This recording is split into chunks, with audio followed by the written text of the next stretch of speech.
Welcome back. Knowledge is power when it comes to your own self-worth.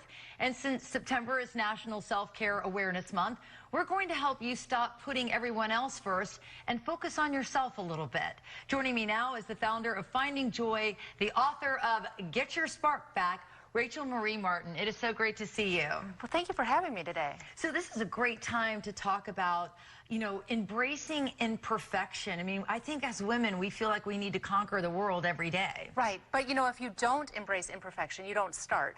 When you embrace imperfection, you allow yourself that time to try again, start again, try again, start again, because life is just never really going to be perfect. No, it never is. Right. And I think one of the biggest mistakes I've made in my life throughout the years as I look back and reflect is I put my own needs and self-care very much on the back burner until eventually the giving tree gave out. I was just a stump. Right. Well, and it's easy to do as a mom, too, because I always give this analogy. If you were going to a dentist appointment, you had 32 miles of gas in your car, and you knew that the dentist was 40 miles away, there's no way you'd go, you know what, I'm just going to push it, I'm just going to go.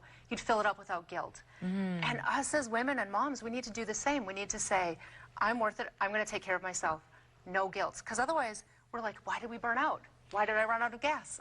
I love that. So talk to me about how to navigate change, especially as women. I think, there's a lot of phases of our lives where we either want to reinvent or, we need to. Right. First of all, you have to give yourself grace. You have to be kind to yourself like you would be your friends.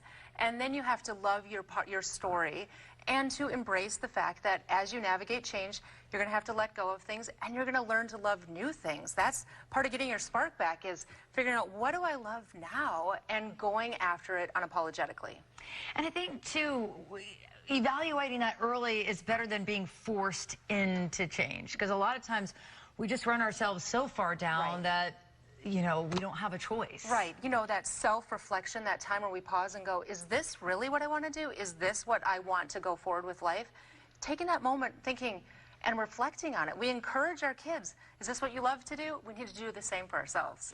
And you say, and I love this, is finding the joy in chaos. Yes. Well, because life gives you that. It's the ups and downs. And you know what? Normal is that. And whenever normal goes away, we're always like, you know what I want? I want normal. I want that kind of busy. I want all of that. And it's embracing the little things in life and just moving forward with the posture of looking for the good.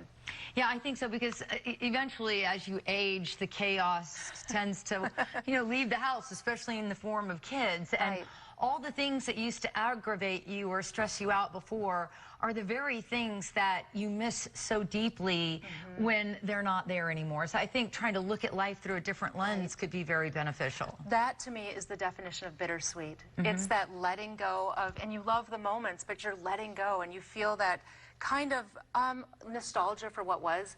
And I really encourage us women to go, okay, what's next? What is next for me in this story? We've invested so much time in everybody else's story, and it's time to reclaim ours.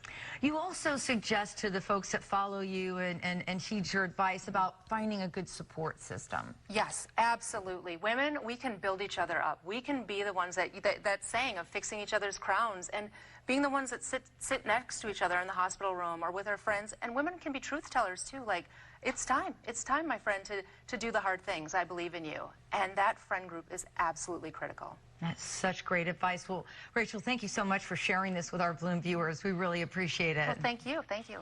And we're going to share Rachel's story on BloomTampaBay.com.